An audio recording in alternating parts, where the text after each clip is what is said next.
Hello everyone, welcome to Skilled Labor YouTube channel. Today's video on how to get admission in MCA course in IP University.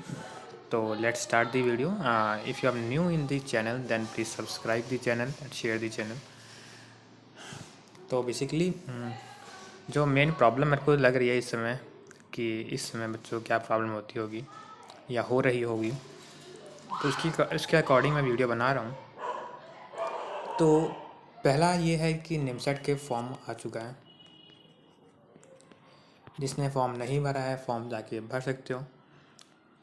एक बार निमसेट का whole पूरी information voucher है, आप पढ़ सकते हो। या पढ़ने के बाद आपको बेसिक ओवरव्यू मिल जाएगा कि एडमिशन प्रोसीजर क्या है, कितनी फ़ीस है, कौन कौन सी एक्टिविटी पार्टिसिपेट कर रही हैं। ठीक है, ये सारी बेसिक इन्फॉर्मेशन लिखे होंगे उसके अंदर, तो आप भर सकते हैं। ठीक है, देन कुछ चीज़ें होती हैं जो क्लियर नहीं होती, जो बाद में बच्चों को पता लगती हैं, तो उससे मैं थोड़ा बता देता हूँ। जैसे कि IPO में एडमिशन होता है, निमसेट स्कोर पे भी हो जाता है, CET स्कोर से भी हो जाता है। जो IPO अपना CET कराती है उस स्कोर पे भी एडमिशन मिल जाता है। तो सवाल ये उठता है कि हमें एडमिशन कौन से इससे लेना चाहिए। फॉर मी, मेरा पर्सपेक्टिव जानना चाहूँ तो मैं आपको सजेस्ट करूँगा आप निमसेट स्कोर से एडमिशन लो तो बेस्ट रहेगा आपके लिए। माफ़ी चाहता हूँ, थोड़ा गलत लिखा गया है, लेकिन फिर भी निमसेट लिखा है मैंने। ये एरर को मैं सही करने की कोशिश करता हूँ इसे।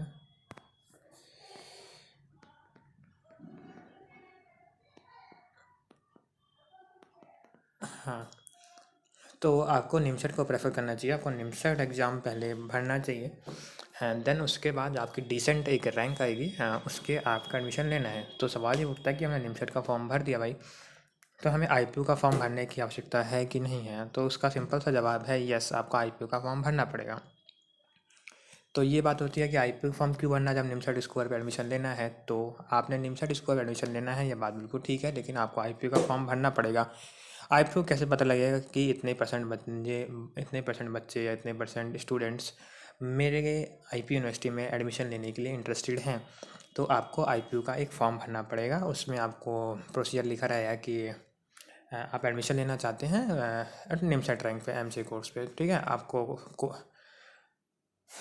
कोर्स कोड आपको दे दिया जाएगा कि आपका यह कोर्स कोड है, आपको इस फॉर्म के लिए अप्लाई कर रहे हैं IPO का। ठीक है, ये तो बेसिक बात है। आप निमसेट के थ्रू करेंगे तो इसमें प्रोसीजर ये होता है कि आपने निमसेट का एग्ज़ाम दिया, आपने स्कोर कार्ड आया, आपने IP का फॉर्म भर रखा है। देन आपको अपना स्कोर वगैरह अपलोड करके IPO की वेबसाइट पे देन आगे काउंसलिंग प्रोसीजर में आप एडमिट हो जाओगे। तो उसके बाद आपके रैंक के अकॉर्डिंग आपको कॉलेज अलॉट हो जाएगा।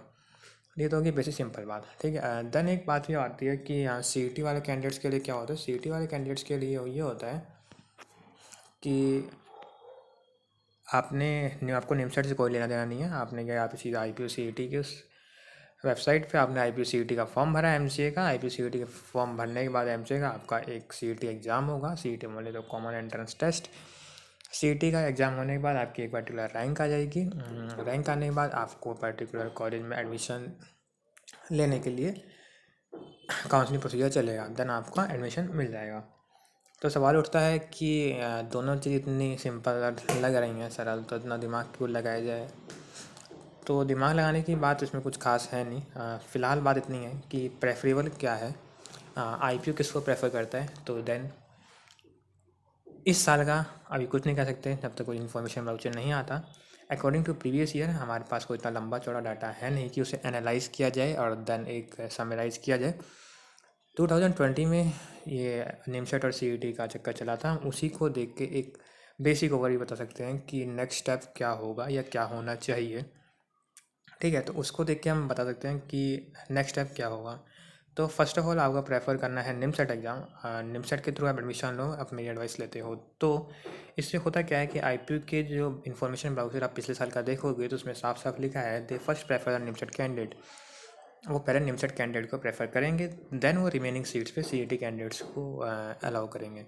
ठीक है, ये तो सिंपल सी बात है। तो जो डीप डाउन बात है, जो मैंने काफ़ी हद तक इसला CET में उनका काफ़ी डिसेंट स्कोर भी आया था, लेकिन फिर भी उन्हें एक अच्छा कॉलेज में लैंड होने में बहुत दिक्कत होती है। तो आप निमसेट स्कोर से जाओगे तो आपके लिए बेटर रहेगा, अदरवाइज़ CET मैं रिकमेंड नहीं करता हूँ। बाकी आपको ऐसे ठीक लगे आप कर सकते हो। ठीक है, देन मेन प्रॉब्लम एक ये आ रही है जो मेरे को समझ में आया कि कुछ बच्चे कंफ्यूज हैं रैंक को एलिजिबिलिटी क्राइटेरिया को लेके। हाँ, मेन दिक्कत है एलिजिबिलिटी। एलिजिबल लिख दे रहा हूँ मैं यहाँ पे। हाँ, मेन दिक्कत आ रही है एलिजिबिलिटी क्राइटेरिया को लेके। कुछ बच्चों का सवाल है कि भाई मेरे 60% नंबर नहीं है, मेरे 50, 51, 52, 53, 55% नंबर हैं, 60% मेरे मार्क्स हैं नहीं, देन मैं निमसेट का फॉर्म भर नहीं सकता, मैं IPUCET से फॉर्म भर के IPO में एडमिशन लेना चाहता हूँ, तो मैं क्या करूँ? तो फर्स्ट ऑफ ऑल मेरे को ये समझ में नहीं आ रहा कि आपको निमसेट का फॉर्म भरने से मना किसने किया। पहली बात, निमसेट के फॉर्म में ये लिखा है कि एलिजिबिलिटी क्राइटेरिया 60% है to get admission in a particular NITs। आपका NIT में एडमिशन नहीं लेना, देन आपको IP में एडमिशन लेना है, तो IP का एलिजिबिलिटी क्राइटेरिया आप चेक करोगे, IP का एलिजिबिलिटी क्राइटेरिया 50% का है, जहाँ तक मुझे मालूम है, जहाँ तक चेंज नहीं हुआ है। तो अब चेंज हो जाती है चीज़ें तो उसका कोई गारंटी नहीं ले सकता है। प्रीवियस ईयर का 50% था, इस साल चेंज हुआ, 55 हुआ हो या कुछ हुआ, तो आप प्लीज़ चेक कर लेना एक बार।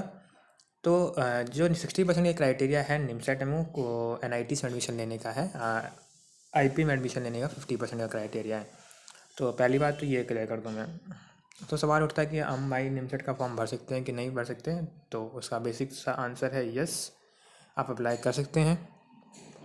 अप्लाई करने में ऐसा कुछ नहीं है कि आपका फॉर्म कैंसिल हो जाएगा, 60% है नहीं है नंबर। बहुत से बच्चे अप्लाई करते हैं, आप ईयरिंग में अप्लाई कर सकते हो। आप ईयरिंग में हो तो 6 सेमेस्टर रिजल्ट आया नहीं है, तो आपको नहीं कैलकुलेट कर सकते परसेंटेज कितनी है कितनी नहीं है, तो आप अप्लाई कर सकते हो, एक तरीका ये भी है। उसके बाद आप निमसेट का एग्ज़ाम दे के डिसेंट स्कोर उठा सकते हो, और उसके बाद आप एडमिशन निमसेट स्कोर पे भी ले सकते हो। ये है मेरी एडवाइस एलिजिबिलिटी क्राइटेरिया को लेके। IPUCET को कैंडिडेट बनना चाहें तो भर सकते हैं।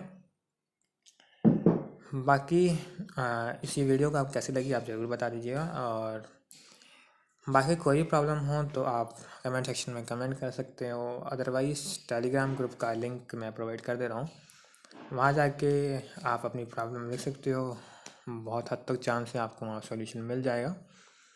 ठीक है, और जो मैंने ये वीडियो बनाई है आपके लिए बनाई है, तो आपके ऐसे स्टूडेंट्स को बनाई है, तो प्लीज़ इसे ज़्यादा से ज़्यादा शेयर करो।